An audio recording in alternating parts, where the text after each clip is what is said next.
You type air fryer into a search bar. You haven't spoken a single word. You're just, alone in a room. But that one silent keystroke just tipped off $1 trillion industry to pivot their entire supply chain. Yeah, because that single search is a data point. It acts as this leading indicator for global markets, basically signaling a massive shift in consumer behavior way before anyone actually, pulls out a credit card. Exactly. So, welcome to today's deep dive.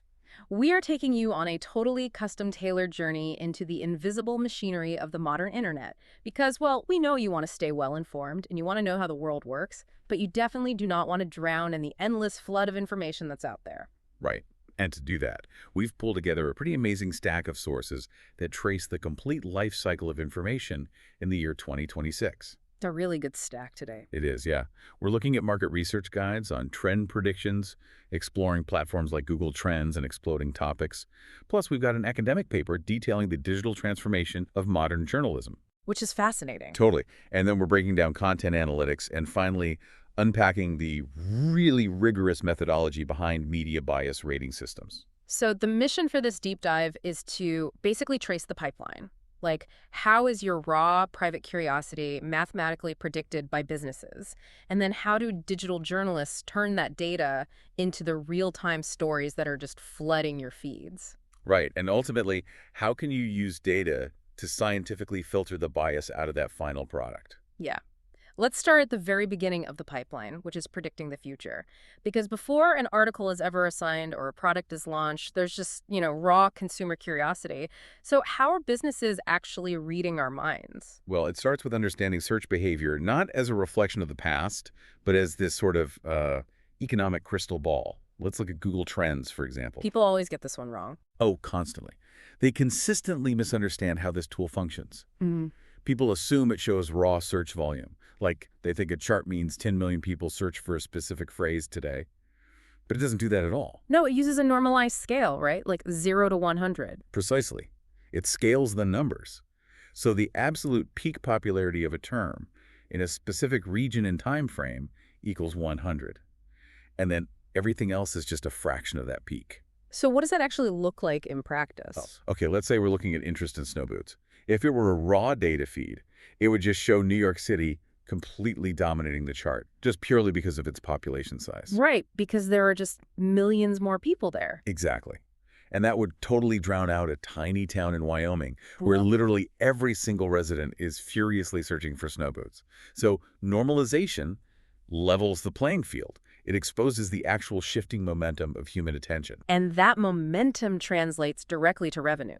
I mean, the sources highlight this really interesting academic study that looked at nearly 200 publicly traded U.S. retailers over a 15-year period. Yeah, that study is wild. It is, because when these companies use Google Trends data to forecast consumer demand, their investment strategies yielded 2 to 3% higher returns compared to traditional forecasting models. And the reason they beat those traditional models is because they were seeing the demand form before it ever hit a cash register. I mean, the search data was reacting before Wall Street analysts or investors even knew what was happening. Which makes sense. Yeah, and you can really see how this plays out with huge macroeconomic shifts, like the transition to electric vehicles. Oh, for sure. The global market for electric SUVs is projected to hit $4.33 trillion by 2030. That's with a compound annual growth rate of nearly 32%. I mean, that is a staggering economic shift. Right, but it didn't just happen out of nowhere. The academic research shows that consistent search interest for terms like electric SUV reliably rises weeks before regional sales actually spike. The search behavior predicts the physical purchase. I actually want to look at a trend happening right now in 2026. Social commerce. Oh yeah, huge topic. It's massive. The projections are putting social commerce revenue at $6.2 trillion by 2030. And according to the Google Trends analysis in our sources, global search interest for the query TikTok creative tools hit a perfect 100 on the normalized scale in March of 2026. Which represents a massive structural change in how we buy things. I mean, over half of U.S. social buyers are now shopping on TikTok. Right. We're moving into this era of creator-led shopping where the content you watch, the discovery of a new product, and the actual checkout process are all just collapse into one fluid experience. You just tap and buy. Exactly. Because consumers trust creators more than traditional brand messaging. And the search data proves that businesses are just desperately hunting for the creative tools to capitalize on that shift. But, Google Trends has a really fundamental limitation. It requires you to know what you are looking for. Like, you have to physically type in TikTok creative tools to see the data. Yeah, you have to have a hunch first. Exactly. Using Google Trends is basically like using a thermometer. It's a great tool for checking the temperature of a topic you already know about. But if you want to stay ahead of the curve, you don't need a thermometer. You need a weather radar. You need tools that show you the massive storms forming that are not even on your radar yet. And that is the exact problem platforms like Exploding Topics were built to solve. They don't sit around waiting for you to ask a question. So how does a tool like that actually work? Like, if I don't give it a keyword, how does it know what's trending? It essentially scans millions of unstructured data points, Unstructured meaning? meaning it's looking at chaotic, messy human conversations rather than, neat spreadsheets. It crawls through threads on Reddit, product reviews on Amazon, and just general chatter across various social platforms. It looks for specific phrases that are suddenly being used at an accelerating rate. So it flags the velocity of a topic way before it peaks. The sources note that this tool flagged air fryers a full 18 months before the product category actually blew up into the mainstream. 18 months early. That's a massive head start for a manufacturer. And it tracks incredibly niche, rapidly accelerating trends too. Like the research mentions this term, remineralizing gum. Oh, right, yeah. It saw a 5,100% increase in interest. 5,100%. Which is insane. But once business spots that storm forming on the radar, they still need to know if they can actually survive sailing into it. Right. Can they actually compete? Exactly. And that's where a tool like SEMrush comes in, providing the hard numbers on something called keyword difficulty. What is keyword difficulty in, practical terms? So it's a metric that tells a business how hard it will be to rank on the first page of search results for that newly discovered term. SEMrush analyzes the domains currently winning that search traffic. Like, are they big players? Yeah. Are they heavyweights like Wikipedia or Amazon, or are they small independent blogs? It basically tells a business if there is a gap in the market they can quickly fill, or if they will just get completely crushed by competitors. Okay, so phase one of the pipeline is complete. The business world has used these predictive radar systems to spot a surge in human curiosity. They know what we are going to care about before we fully realize it ourselves. Right. Which brings us to the next phase. The mad scramble to feed that curiosity. Yeah, we transition from predicting demand to the real-time generation of content. But because trends move blindingly fast now, PR teams and newsrooms were getting completely blindsided by viral stories. They had to literally invent new tools just to measure the speed of the internet. Which brings us to content analytics. I know content marketers use platforms like BuzzSumo to track how long-form articles are engaging audiences, but when it comes to measuring actual speed, the sources highlight a tool called NewsWhip Spike. How does predictive analytics work in this context? Well, NewsWhip Spike tracks the raw velocity of a story. Let's say a scandal breaks about a major brand. 10 years ago, a PR team would just wait to see if it ended up on the evening news. Sit around and cross their fingers. Pretty much. Today, NewsWhip Spike analyzes how frequently that specific story is being shared per minute across social media. It compares that rate to historical data of similar stories, and it can predict whether the narrative will just burn out in an hour or blow up into a full-scale crisis by midnight. Oh, wow. So when you see 5 different articles about the exact same celebrity PR crisis pop up on your feed in an hour, that is not a coincidence. Not all. That is a marketer or an editor using a tool like NewsWhip to realize a story has incredible velocity and they are just rushing to force it onto your screen to capture those clicks. Precisely. And meanwhile, the journalists who are actually generating those stories are completely rethinking how they build the news. We looked at this academic paper on the digital transformation of news reporting practices, and the traditional physical newsroom, with ringing phones and reporters shouting across desks, is completely dead. It's just a trope in movies now. Basically, yeah. It has been entirely replaced by a virtual newsroom. Journalists today are required to report in real time, often on events happening on the literal other side of the planet. And they're doing this mostly through tech-assisted tools, right? Exactly. Google Alerts for immediate notifications, Zoom for interviews, Slack and WhatsApp for communicating with sources globally. They rarely need to even leave their desks to gather the components of a major global story. Which leads to a really fundamental cultural shift discussed in the paper, the rise of crowdsourcing and citizen journalism. Yes, which is huge. I thought this was super interesting in the source material. The term citizen journalism was actually first popularized during the 2004 Asian tsunami. News networks had to rely on photos and videos uploaded by tourists to personal blogs because the traditional reporters just were not on the ground yet. Right. The event happened too fast. And that reliance has only deepened since 2004. Today, newsrooms actively build entry points for the audience to participate in the reporting process. But this raises a really glaring question. How do you ensure the crowd isn't just making things up? Exactly. How do you ensure they are actually providing reliable information? The academic paper cites James Surowiecki, who wrote about the wisdom of crowds. And he argued that not all crowds are wise. For a crowd's intelligence to be valuable, it actually has to meet 4 really strict criteria. Okay, what's the first one? The first is diversity of opinion, meaning each person should have their own private information or interpretation. That makes total sense. You don't want everyone just reading off the exact same press release. Exactly. And the second is independence. People's opinions shouldn't be determined by the people around them. Wait, independence. I have to push back on that. Have you seen Twitter or TikTok during a breaking news event? Oh, yeah. There is zero independence there. It is usually just an echo chamber of everyone repeating the exact same unverified rumor over and over. How does a journalist filter that? Doesn't that just open the floodgates for fake news?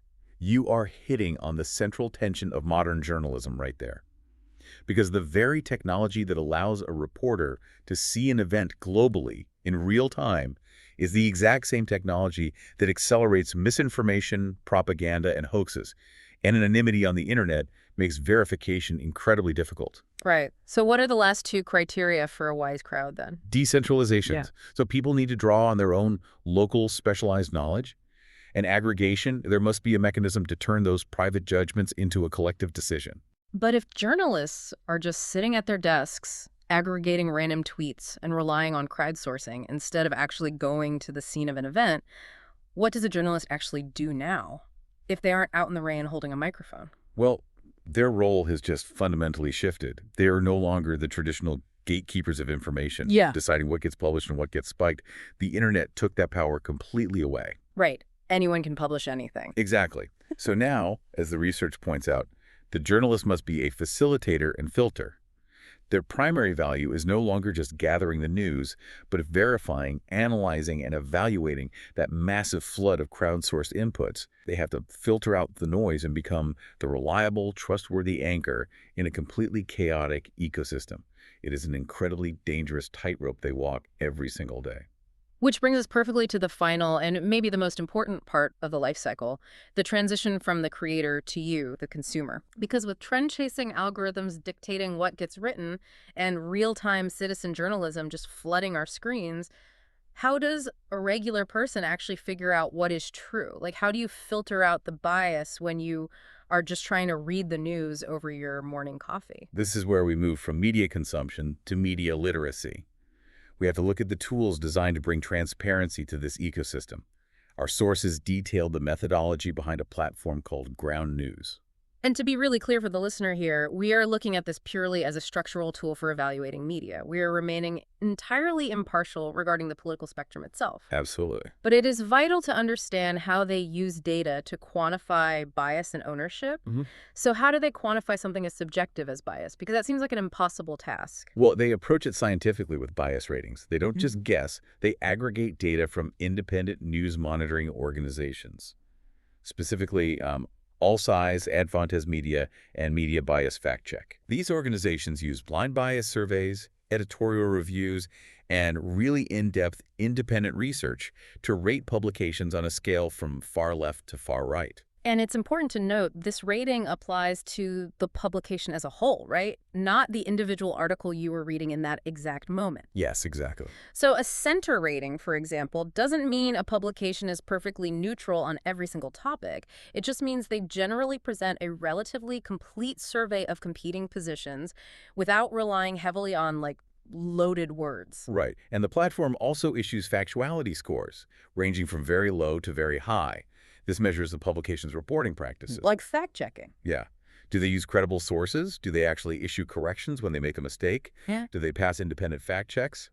But the layer that often goes completely unnoticed by consumers, which is fascinating, is the ownership category. Oh, this part is so crucial. This dictates the financial and structural incentives behind the news you read. Ground News hand-coded ownership data for over 2,000 outlets. And the differences in these structures tell you a lot about the goals of the publication. Yeah, take private equity, for example. When a private equity firm buys up media outlets, their standard playbook is to just roll up multiple news properties, consolidate them, cut costs, and increase profit margins. Right. The incentive is pure financial efficiency, which critics often argue comes at the expense of real journalistic depth. Contrast that with the telecom category. This is when connectivity providers, so the companies that own your phone lines, your internet connection, your TV service, start vertically integrating. They buy or create their own media assets. Which creates a huge conflict of interest. Totally. To use an analogy, imagine the company that runs the water pipes to your house also gets to decide what your water tastes like. The company owns the physical infrastructure you use to access the world, and they own the content you are consuming through it. The potential for systemic bias or blind spots there is just enormous. And that leads to probably the most compelling mathematical concept in the research, the blind spot. Yes, explain this because it's brilliant. So a blind spot is a news story that has political undertones, but is being disproportionately covered by only one side of the political media spectrum. And they use a really strict, raw mathematical formula to define it. Give me an example of how this actually plays out in the data. Okay, let's look at the exact parameters for what they define as a left blind spot.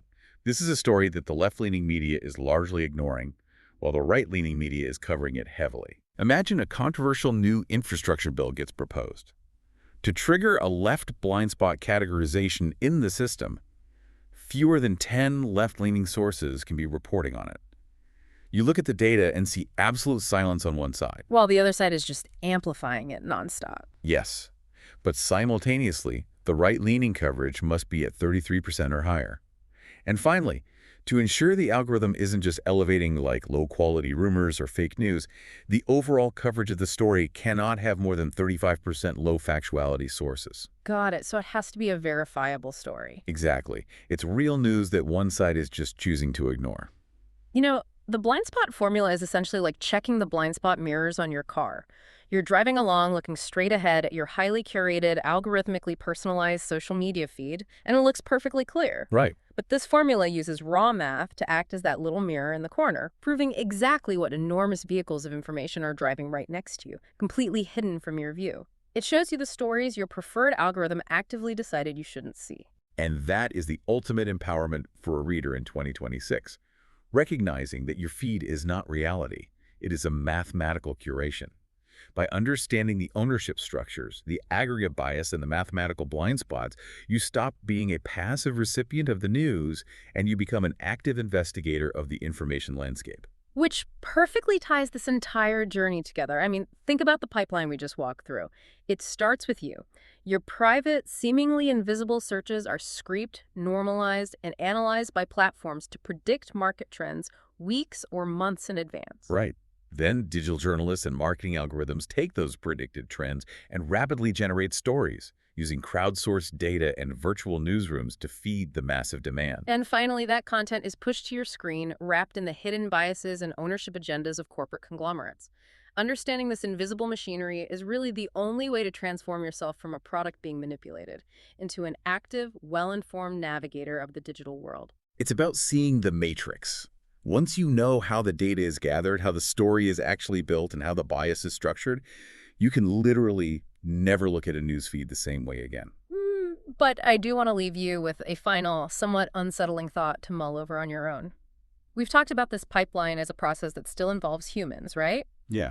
Business leaders reading trends, journalists filtering crowds, watchdog groups rating bias.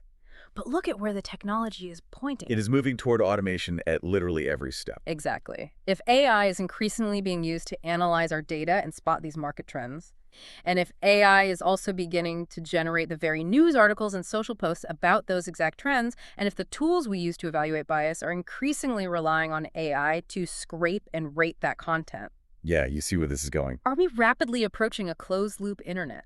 A world where machines predict what we want, machines write the content to satisfy that prediction, and machines fact-check the resulting output. If that happens, where exactly does human critical thinking fit into the loop? That is the defining challenge of the next decade. So the next time you type a passing thought into a search bar, remember, it is not a whisper in an empty room. It is the first spark in an engine that never stops running. Thanks for taking